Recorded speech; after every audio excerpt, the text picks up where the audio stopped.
Pandhita Karya Wangsit Pindha Kumbang ngisepa madu sarining tawang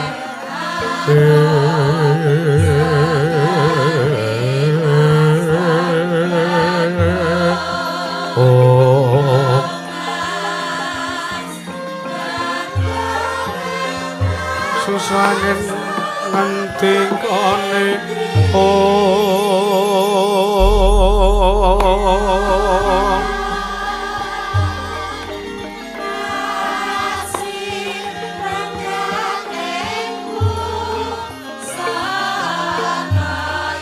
nyewang kaliyan kangkung paksi mebar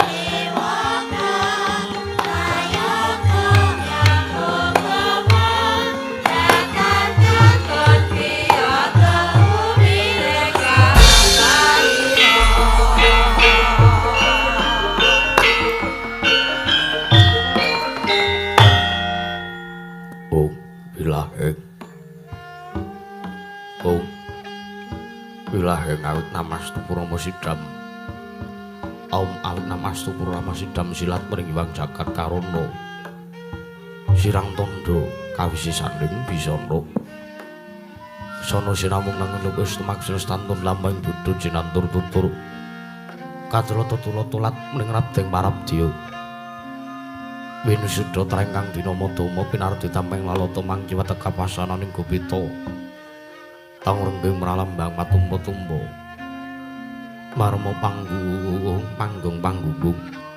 Sang Murwengkata sedebyar dumaduning Hayang Purwa. Purwakaning kandha nuting basa dongeng gunung Musurasa. Yen Narasaya karos mulajari rohang rasa wani. Wuruhing diri rasa rumangsa ngrumangsani lir jalma angil kaca. Jarweh wis kaucang carita lebet wis kagelar jroning pagliran. Ya Gusti Ramaksani pagelaran inggih Purwa. Surya Candra Darum Yamang Kartika wis kinurba dhateng kawasa sahari ratri angitri pawana purwateking dosina gilir gumanti. Temat dadya petanganing dina sasi warsi windu kang sarta abad. Tetung lantang karta mangkarta ya sinirambun daya Jawa pating ngrembya dadi papadhang kutu walang atoga Buranana yang Buranta dadi branan tanpa wicalan. Padang tarwangan senari sang Hyang Renanggung Arsa murbawane jagat mungguing jagat wetantuk mungup-mungup mungguing kalingan kerabang rangah lamun keksayan dilat-dilato bumi.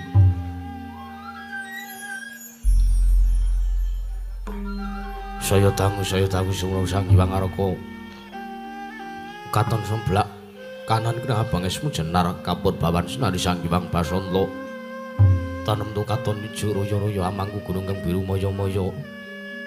Pucing gunung kini melan bentanu kasino ring Prabancana lenggat lenggut nganti kaya gunung Makutha Mega. Tanu tawis dangu soleh kawula tasih dene Larasa ngopi buku karep Tegal Sawahi.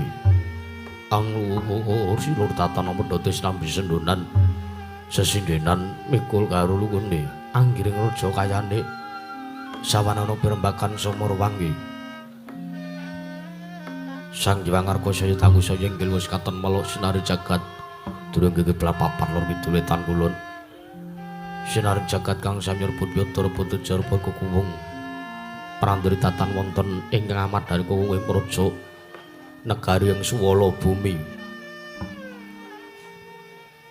Nuninggen negari tanantuk 4000 jangkep tinega krana negari ing suwala bumi dumadi saking pulo-pulo bebanjaran sinasa pantaya benawi tinampi ompek samudra binang langkut kang tanpa pagut. Pegating mangal kapantara ning Cakrawala. Wane-wane cakreng wisesawane grembeng jurang corong kinepung guwa serong kinarya susuing peksi lawet nyang sarang burung. Wonten ugi pasisiran tersasra jembar kebekaning pasir gumlarung garis pinggir. Tanem tuwuh angrembuyung royo-royo karang ketri.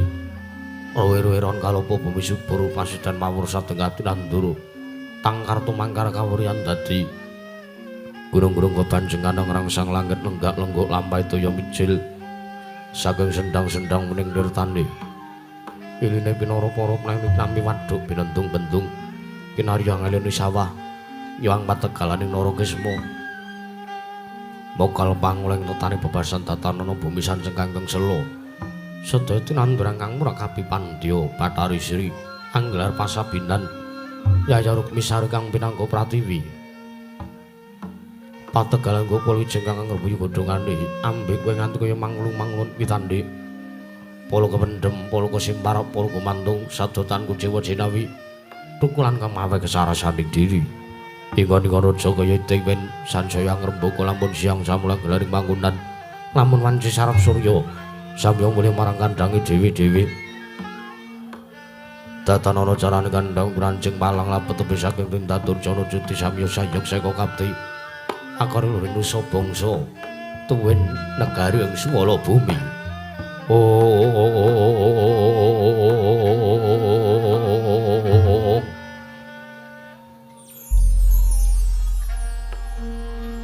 Kenging pirasaken negaring swala bumi laku semalage mansip marang jaman Jana Panjang punjung pasir pawukura jinawi Gemah Ripah Karata Tata Turaharja dasar negara kang gedhe bore padhang jagate dhuwur kukuseta patukun carane turut kasusuring manca prajola sinanta wau ingkang asta pusarane dil bangsa negari ing swala bumi menanging den ucap dosa namaring Sang Nata.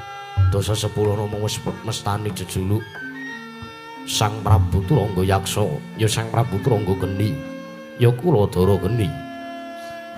Narendra Yaksa pengawak buta arep raseksa lenggasaning samadyaning Damarjana yen Cinandra Nitra Markata Lesaya kembar tutung kenya menga yayaling ing Agutaka siung nyokang mawingis-wingis dawane sakonjur Sang Prabu Trangga Yaksa arsa medhar sabda pangandika nglempaken sangjaring para kawula dasih miwah sangjaring para pinisepun ujung negaring Swala Bumi ingkang katon nenggah nenggih tetuangganing mreja negaring Swala Bumi minangka pujangga miwah nujung Pandhita Apas Raseksa anenggih Sang Tapa Begawan Guru Yaksa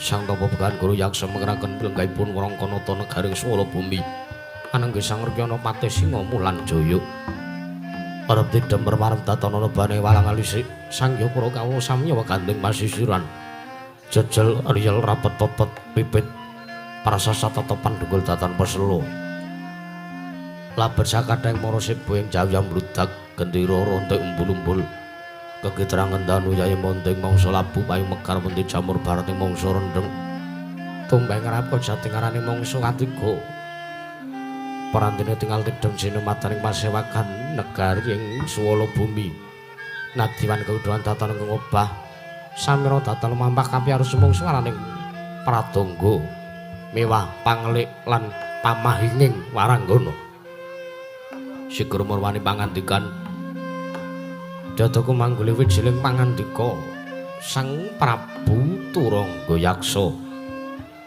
ingkang jaring kawedharing lisan makrumping sangjaring para kawularsa ing sekpi sawande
Yaksa Gorolepare sedeng nalendra Yaksa lelaku kang malwal kang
Sritenon neng pasewakan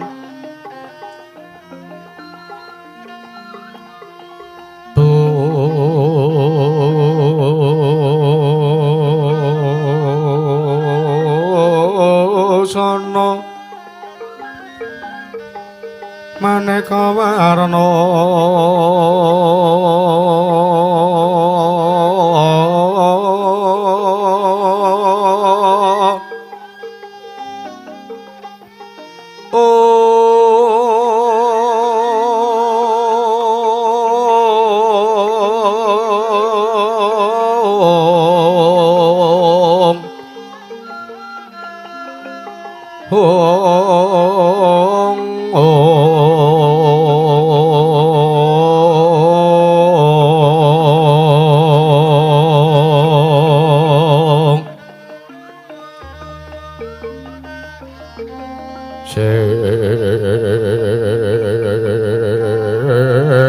sepak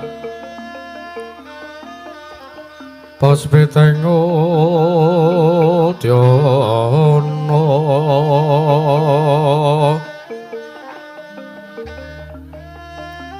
Nyang Manjrah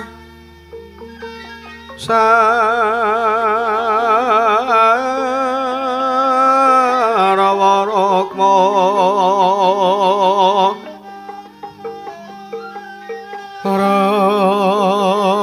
Ranggeng Anek Narawata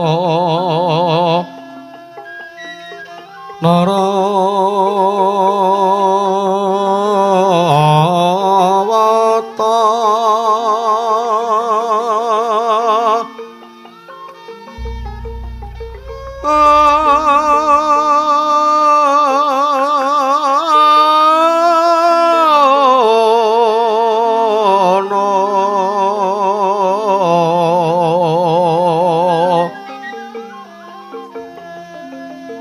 prabanyo kang su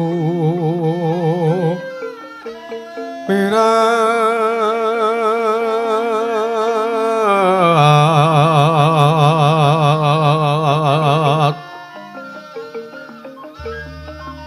kenyaring detsa laliwaran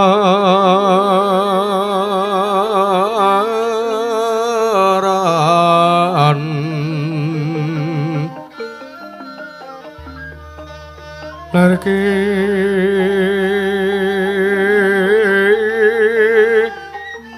laci siring radet ong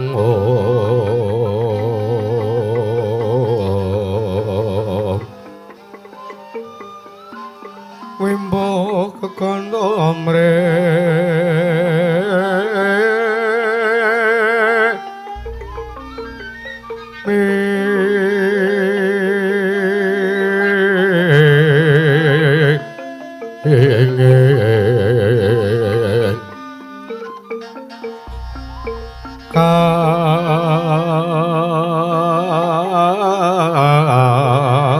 tiupeng ma rota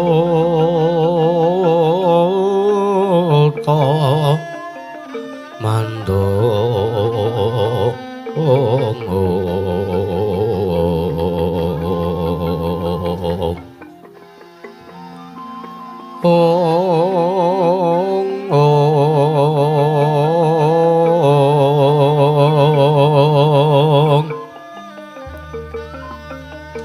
saparan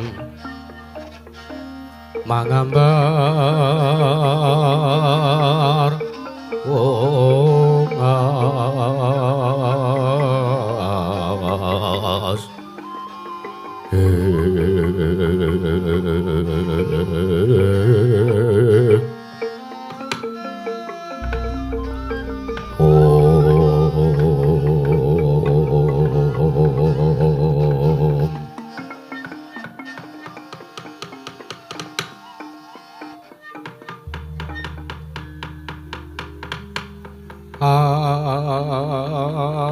amun sira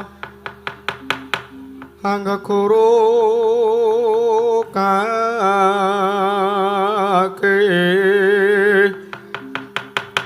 amilya manungsa kanyata ingkang becik martabate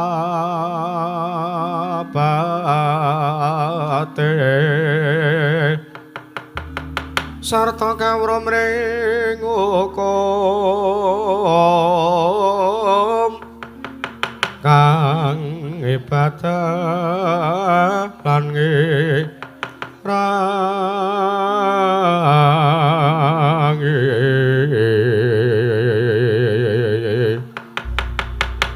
syukur oleh wong apa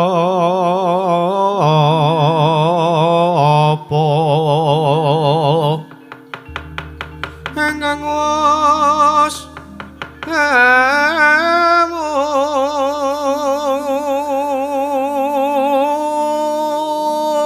mungkul tan mikir pawehing liyan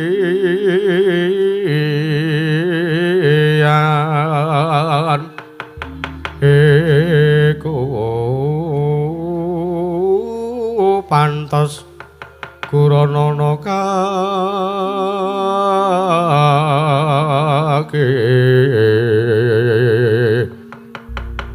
sartane kawruhana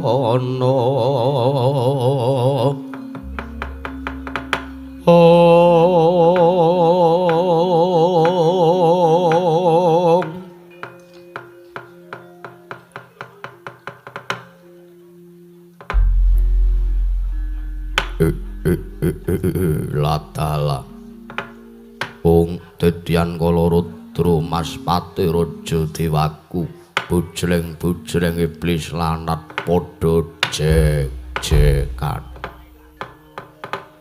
ora mengkata dhisik Pati Singa Mulang Jaya ayo ndadekake kaget sira ingsun biji ana ngarsaning manira pekendira Pati Singa Mulang Jaya Pati Baunuk-nunuk ninggi Dewaji sesembahan kula pengayoman kula nrimadya padha prapting delahan Dewaji Gusti kula sinuwun Prabu Turangga Yaksa sinuwun Prabu Turangga Geni paduka miji dhumateng wiswanipun ingkang abdi kepatyan pun Singa Mulang Jaya sinuwun kepareng kula cumadung dawuh timbalan paduka ing jawi sanget watosing manah pindharon salomba pinanjering alun-alun Kumitra Caruk Maras nanging sareng kula sampun sowan wonten ngarsa paduka ngadhep ngersaning sinuwun Prabu Turangga Yaksa manahipun ingkang abdi kepadyan tebih saking raos kemarasan sinuwun baunuk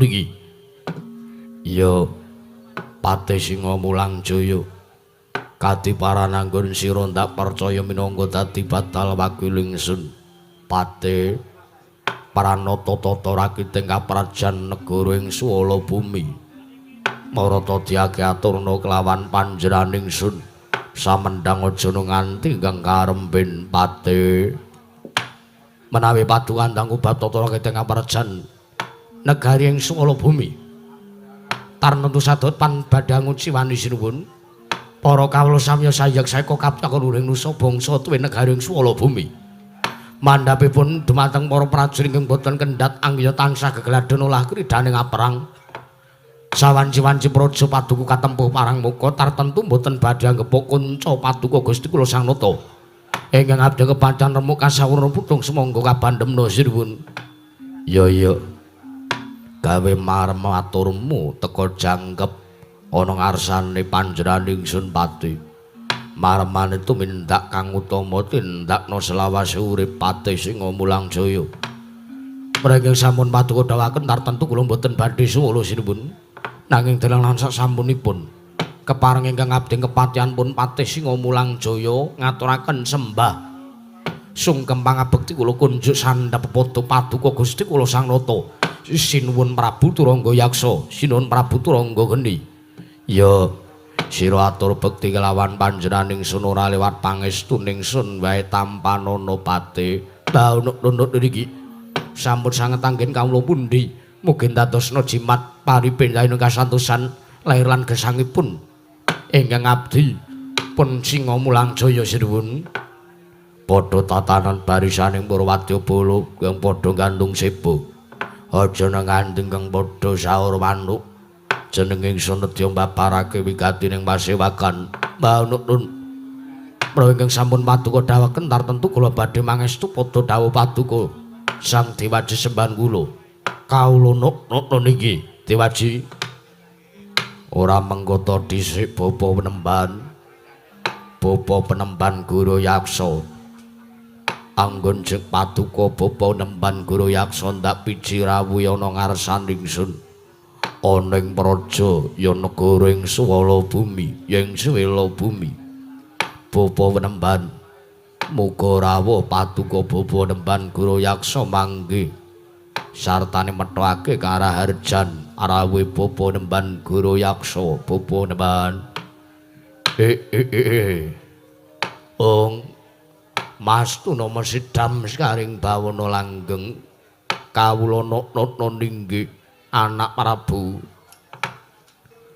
sakalangkung paduka anak Prabu Turangga Yaksa miji dumateng wiswanipun ingkang bapa pun Guru Yaksa nggih wilujeng sawanipun ingkang bapa tan manggalangan setunggal punapa kemarang kula ngaturaken salam taklimipun ingkang bapa mugi katur wonten ngarsanipun paduka anak Prabu Turangga Yaksa bapa nemban Guru Yaksa iki sampun kula tampi wis ndak tampa kanthi asta kekalih ora liwat aku ngaturake basaku aturke ana ngersane Bapa Penemban Guru Yaksa anak Prabu kawula nuwun inggih sampun kula tampi dawah sami-sami nggih anak Prabu nuwun mangke ora mengkoto dhisik Bapa Penemban mesti waya gawe kaget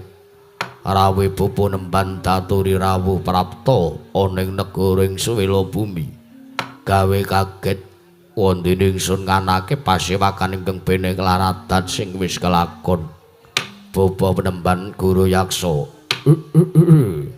nuwun sewu lu anak Prabu boten kateges ingkang bapa menika cuman raka matur wonten ngarsanipun anak Prabu Turangga Yaksa nanging manci leres limrahipun tuwuh tandha pitaken salebeting manahipun ingkang bapa inggih ingkang bapa pun Guru Yaksa awit kula kabiji sowanipun mangarsa wonten ngarsanipun paduka Sang Sinuwun Prabu Turangga Yaksa nggih prasasat kadhe dening entosi Sleming Palwa Gabus kumambanging Sela Kresna anggenipun ingkang bapa kabiji sowan wonten ngarsa paduka malah samenika gandeng ingkang bapa sampun prapta wonten negaring Swela Bumi kepareng ingkang bapa cumadung dawuh nungsung pawarta menggah wigatosipun menapa wondene dinten sakmenika paduka anak Prabu Turangga Yaksa ngawontenaken pasewakan ingkang bene lan adat ingkang sampun nggir anak Prabu Turangga Yaksa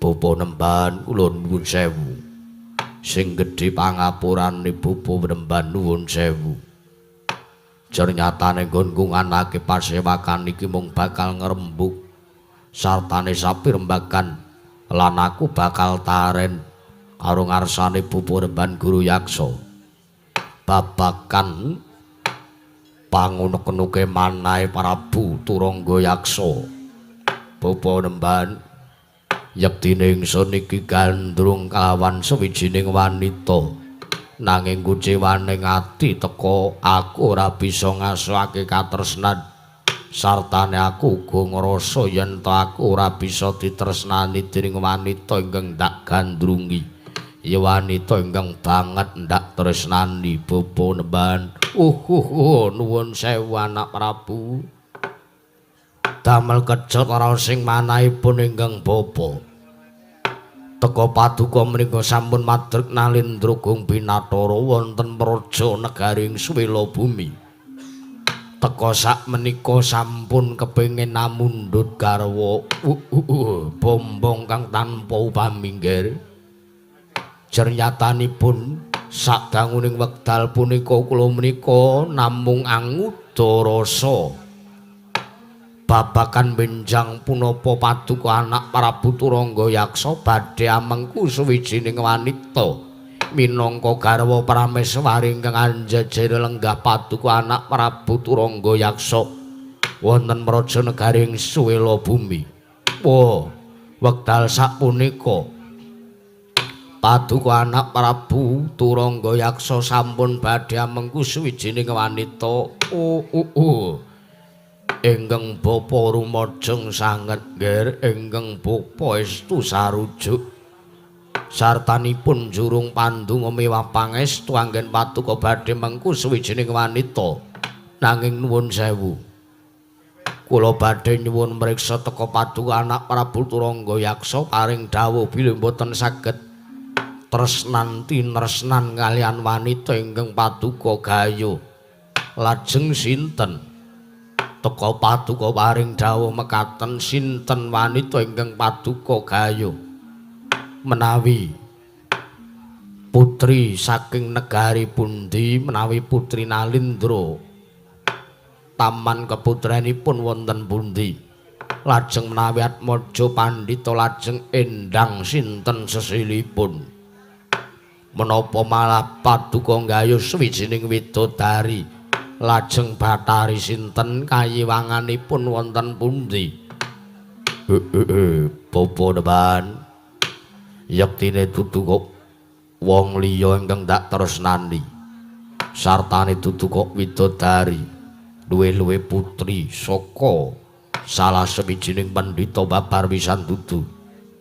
Nanging kang tak tresnani ora aliya kejaba mung Dewi Wersini Bobonemban. Dasare aku ngandhakake sartane aku ngendika yen to cabaraning gawe nggonku bakal mundhut garwa kelawan Dewi Wersini. Amarga Dewi Wersini wis kawengku garwa dening nata ing Lesanpura ya kuwi Prabu Setyajid ya Prabu Grasena. Mula kang saka kuwi cabaraning gawe aku kalah dhisik. Nggonku mengku garwa sartane kepengin mundhut Prameswari kelawan Dewi Wersini Penemban. Kamangka wis lair lan batin wis sebaya mukti sebaya mati. Nggonku nglakoni katresnan kelawan Dewi Wersini. Walau sawetara wektu ora kepanggih kelawan Dewi Wersini, malah saiki wis aramban-ramban katresnan malah wis kelakon mangun bali wisma diwengku garwa dening Nalindring Lesanpura dening Prabu Setyajid. Bapa Nemban, aku njaluk iku pamrayogamu kepiye carane wae Mbuh Karti sampe kasrana apa wae aku kudu sumandhing kelawan Yayi Dewi Wersini merga wis ndantepi prasetyaning atiku. Yen to aku nganti ora kelakon nyandhing Dewi Wersini, luwung aku ora nyumurupi gelaring jagat eseming rembulan endahe lintang beberban. Siang Pantara Ratri amung cipta kula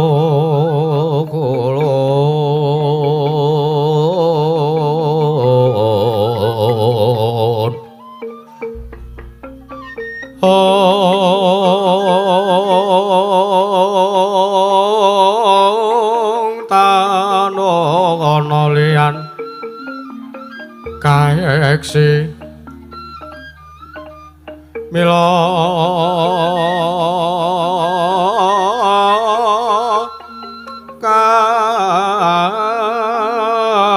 katur kang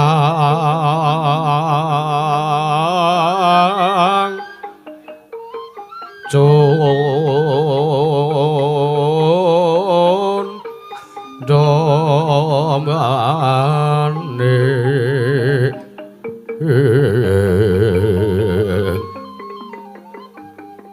prasasat ragang ulun kang sumembah ong gweng Pratanta Prabu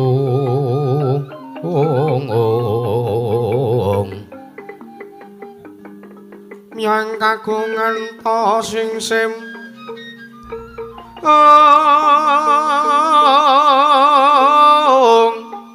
sasat sampun prapti katana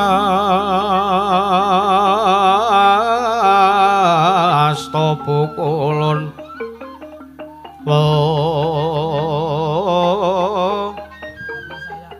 la tenarapati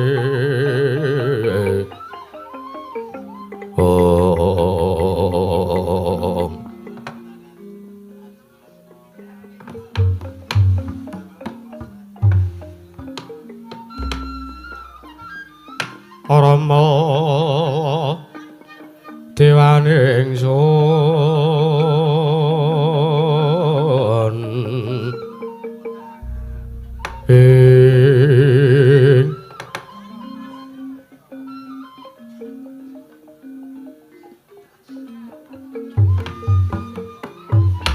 nyewat langening kalang jarak lar pandan mon sarang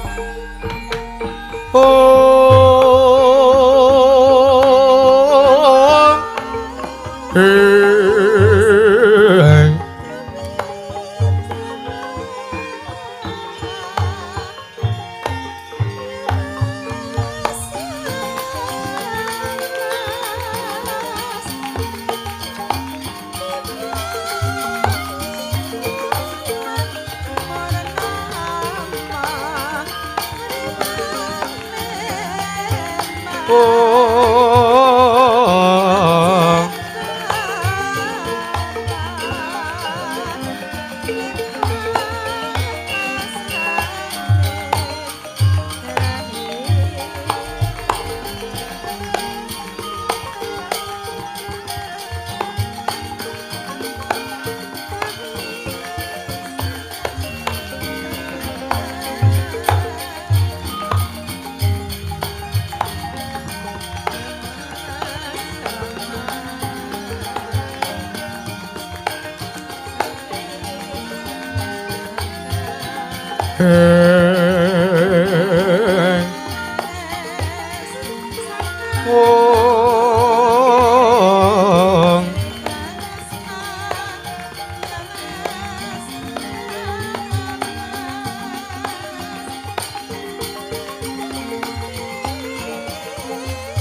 Nuwun sewu anak Prabu. Sampun kantos kanggep ingkang bapa. Koma wantun lancang matur wonten ngarsa paduka anak Prabu. Kagat sotaning manahipun ingkang bapa. Nggih. Sareng midhangen pangandikanipun anak Prabu. Turangga yaksa bilih badhe mundhut sartanipun Mengku garwa dening pun Dewi Wersini. Nggih. Tiyang ingkang sampun kawengku garwa dening tiyang asanes menika boten kenging dipun rusuhi. Jernyatanipun panjenenganipun Dewi Wersini menika sampun mangun bebrayan agung. Sampun tentrem gesang kalian Sang Prabu Setyajid ing Lesanpura. Nanging aku trima mati wewereban yen ora sumandhing nglawan Yayi Dewi Wersini. Nggih nuwun sewu. Pancen kula mboten maiben, kula mboten maido. Tiyang ingkang sampun gandrung-gandrung kapiandhem kalian suwijining wanita, tiyang ingkang nedheng lampahe katresnan menika abotipun awratipun menika kayata dene tiyang ingkang nyangga bumi. Nanging kula nuwun sewu, kula jarwani sampun ngantos ing sapangke paduka anak Prabu Turangga yaksa gela ing tembe wingkingipun. Awit mbok bilih paduka kepengin Mengku garwa kalian pun Dewi Wersini. Nggih. Menawi ndaraturipun ingkang bapa kula aturi amurungaken kemawon gegayuhanipun bapa gegayuhan paduka anak Prabu Turangga yaksa anggenipun badhe kepengin Mengku garwa kalian pun Dewi Wersini. Ingkang bapa tansih ngeman ingkang bapa tansih ngeman kalian jengandika paduka. Awit mawi ngantos sakmangke boten kawurungaken gegayuhan paduka anak Prabu, malah namung badhe ngembet dhateng karaharjanipun para kawula ingkang boten mangertosi kenthang kipuling lakon. Tur malih kula nuwun sewu. Jejeling Nalendra paduka menika minangka Nalendra Gung Binathara.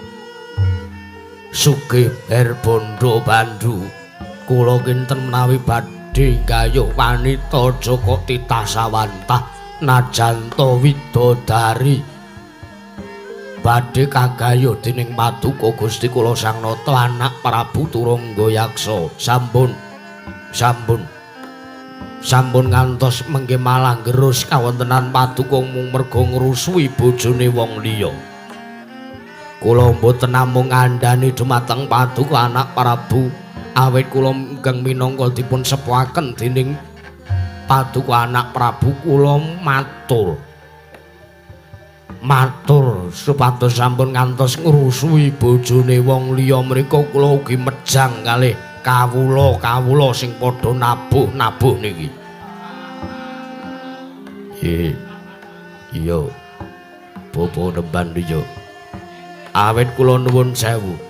Setya bekti kalian setunggal garwa menika awrat menika larang pitukonanipun.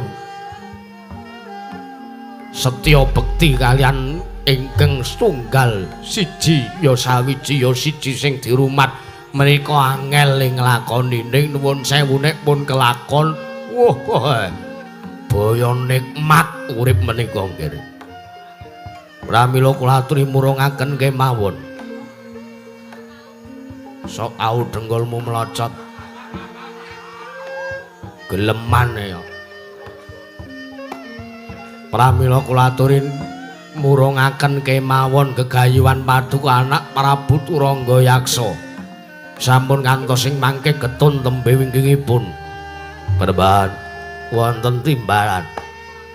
Ora bakal ndak urungake taunana windanana. Senajan to kepiye wae kanane Prabu Turangga Yaksa. Aku bakal ngudi sartane Ambudidaya kepiye carane nggonku bisa mengku garwa dening Dewi Warsini Patih Singomulang Jaya. Wonten timbalan sinuwun. Para togake maju aku arep njaluk taren karo kowe babagan pawarta pinetomba bakul sinambi wara sing wis tak tampa pati.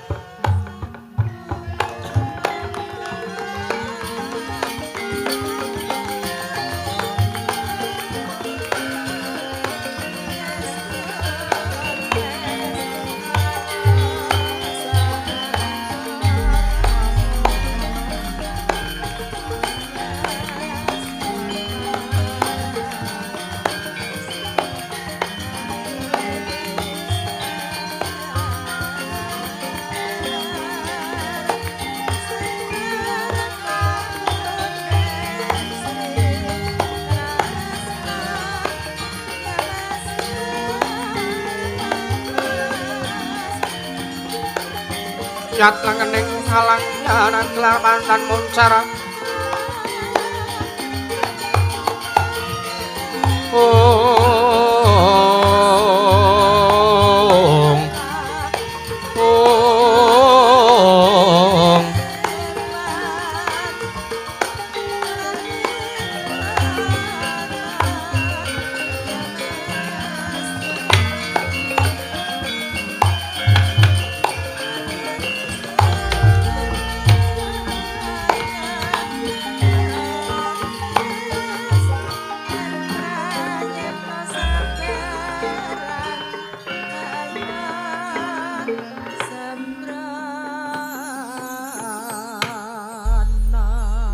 arum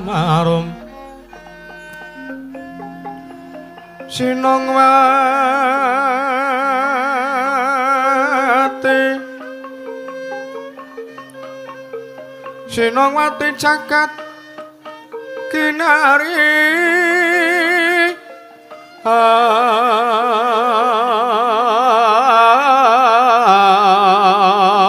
among mbak lumembak ombak ing samudra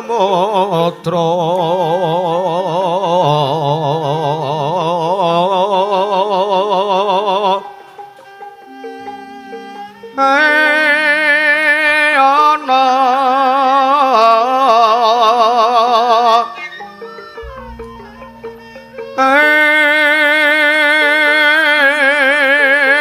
ana bale lumut amra kanggeng awita dedencengan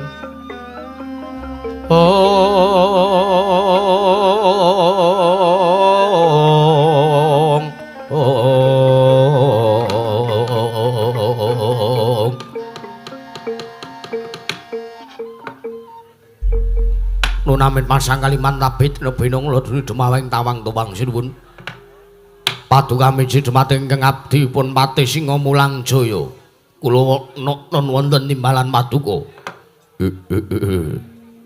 Patih Singomulang Jaya Anane aku nimbali kelawan sowanmu ndak piji supayane kowe maju. Iki aku mau ngarep ngandhakake babagan pawarta ingkang wis ndak tampa lumantar Nyai Menggung Secanama. Pawarta ingkang wis binetombok bakul sinambi wara pawarta binandunging karna. Pate aku nampa kabar kalamunta Dewi Wersini wektu iki malah wis ngandhut jabang bayi ya wasesaning Jawata kamangka wis ndungkap Sabta Candra iki mengko. Aku nampa pawarta yen to Dewi Wersini bakal laku siram jamas ya nindakake upacara siram jamas. Nanging miturut kabar sing tak tampa nggone Dewi Wersini gelem nindakake siram jamas kalamunta dheweke dipinangkani ingkang dadi rubane. Pate nuwun sewu. Lajeng rubanipun Dewi Wersini anggenipun badhe nindakaken siram jamas menika menapa sinuwun? Dewi Wersini njaluk panggil ruba. Dheweke gelem nindakake siram jamas. Watanta Dewi Wersini lungguh ana ing gigiring Saldula Seta ingkang bangkit tata jalma. Mula gandeng wis ndantepi kepiye saranane aku utusan karo kowe, kepiye caramu lemu arep ngreka daya supayane Dewi Wersini iso kelakon ndak wengku iso mbok boyong ing Prajanegara Swala Bumi Patih Singamulang Jaya. Kagyat risang kapirango rinanggul kinembet ka ambet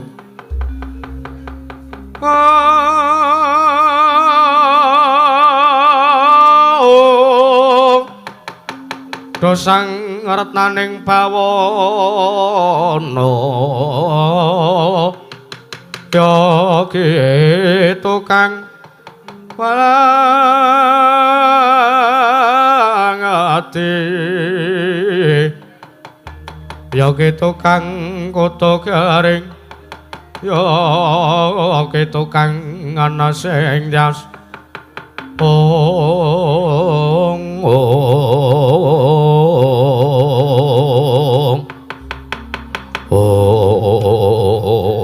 jagat pangesungkur wayapur jagat sinuwun nuwun sewu. Sejatosipun pawarta menika ugi sampun ingkang abdi pun Singamulang Jaya tambi. Awit kula menika ugi sampun menggalih babagan kados pundi anggenipun badhe minangkani ingkang dados rubanipun Dewi Wersini. Banjur kepiye saranamu? Nggonmu bakal mboyong Dewi Wersini. Kula aturi mas paosaken dumateng kridhanipun ingkang abdi kepatihan. Lan ana kula nyuwun wekdal sawetawis kula badhe laku tapa brata meminta wonten ngersanipun para Jawata. Kowe njaluk wektu kowe arep talabrata. Sinuwun. Mboten ketang tigang kedheping paningal kula aturi mas paosaken dayanipun ingkang abdi kepatihan. Ndasu manggake wate tan samar pamoring sukma sukma sinukmaya sinukmaya winaya ing asapi malenging cipta Sang Rekyana Patih Singamulang Jaya meminta wonten ngarsaning Jawata babagan kauntan ingkang badhe den lampahi den tindakaken dening Sang Prabu Turanggayaksa. Nalika semanten meneng-meneng datan laku talak brata Sang Rekyana Patih Singamulang Jaya malah matek aji ya mantak aji cara tembunge Kyai Pardi. Nalika semanten ical wujuding Sang Rekyana Patih Singamulang Jaya wonten wujud Sardula Seta badhar Sang Singamulang Jaya tanpa rumpakan.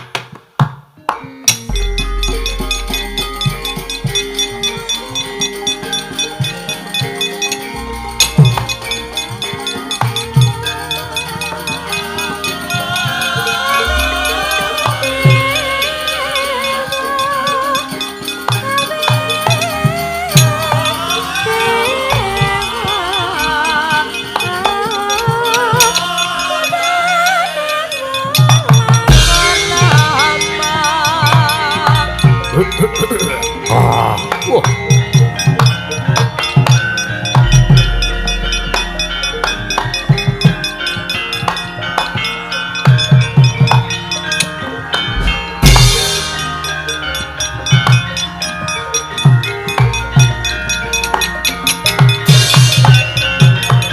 Pandhatata katewe saya Indriyaksa sara maruta pawana bana maragana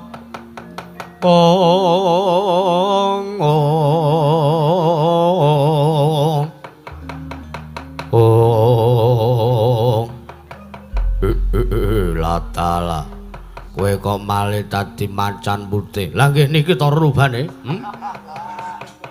niki sing dados rubanipun Dewi Wersini. Pate wonten dawuh. Ya bener. Sardula Seta ning Kresiken. Parengipun malah kaya kucing. Kucing putih niku biasanipun kucing putih menika oon sinuwun. Nanging mungkin dados ing kawuningan kula mriku sampun salin rupa wujuding Sardula Seta ingkang sakmangke dados rupanipun Dewi Wersini. Banjur kepiye sranamu arep mboyong lawan Dewi Wersini? Badhe nyuwun pamit kula ingkang badhe merpegi kawonten-wonten negaring Lisanpura. Dewi Wersini supados lenggah wonten gigiripun ingkang abdipun Singamulangjaya. Tumuli Dewi Wersini badhe kula cidra kula beta sowan wonten negari ing Swala Bumi sinuwun. Latala panjen pinter. Ya munggonmu malih dadi macan ngidahi tak suket. Malah kaya teng Taman Safari niki. Ngajeng kula ganti werna ireng. Iya Patih iya. Non. Banjur mangkatmu besok apa? Mboten ketang sampun kabarca lintang turu kula badhe nyuwun pamit madal wasilan. Dinten sakmenika kula badhe tumuju wonten negari Lisanpura. Sing ati-ati aja kaya bocah cilik Patih.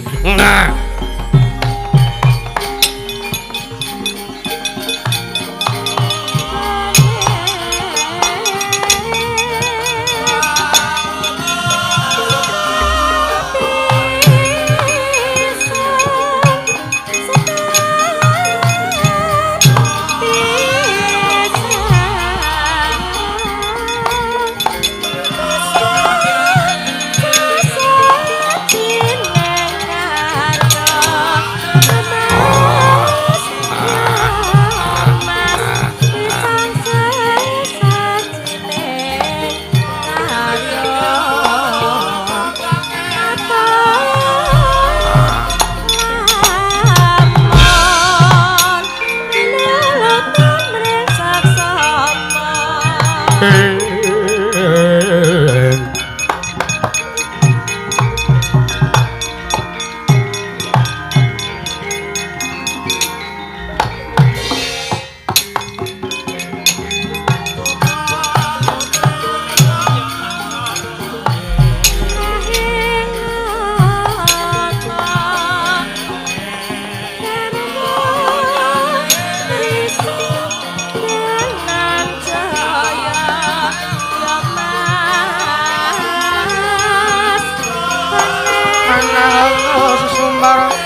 Bapa Penemban Guru Yaksa wonten timbalan anak Prabu. Apa ora mengko malah mung bakal gawe rusak kanan mraja negara ing suwela bumi. Jalaran nggone laku patrape Patih Singamulang Jaya. Nuwun sewu. Patih Singamulang Jaya nika kula arani kok nggih enten-enten mawon. Enek-enek wae. Malih macan kok mingsak kucing. Nika senes macan ning kula kinten ming micin sinuwun. Iya ora dadi ngopo-opo Penemban. Nanging ingkang baku sana trontong-trontong selengwa padhang. Yen to panjenenganing sun bakale kelakon nggayo Dewi Wersini. Ya inggih kepareng matu kados pundi? Aja ditegakake Bapak Penemban. Lakune Patih Singamulang Jaya kae tutna kanthi sarana ngirit wadyabala segelar sepapan. Ombongna wadyabala sakmarawati nggawa prajurit sing kuat, bala Jawa, bala buta patang pamancat sak panengkare pisan. Gajah gelar Singa Barong Raja Wesi Jaga Bela. Mbok menawa Singamulang Jaya kabentu sing awang-awang kesandunge ngrata gampang nggone ambilani. Menawi ngaten ingkang abdi malah nyuwun pamit madal wasilan. Iya. Bapa Penemban Guru Yaksa ndak pasrahke babar wisan babagan kahanane si Patih Singamulang Jaya. Bapa Penemban kaya wis ora ana dawuh maneh. Bapa Penemban Guru Yaksa purna gati ning mananggilan. Arsa Sang Nata Prabu Turangga Yaksa kundur kedaton sluk saking Damarjana kinapen gambaran gading kadhiraken Sang Jaring Penemban Sedhi manggo tanggung Jaka paloro-loro ingkang samya ngambil upacaring prabot kawisan saking Mandura tindaknya Sang Sri Naranata. Lamun katonan saking Mandrawa Sang Prabu Turangga Yaksa tansah munjuk pamuji syukur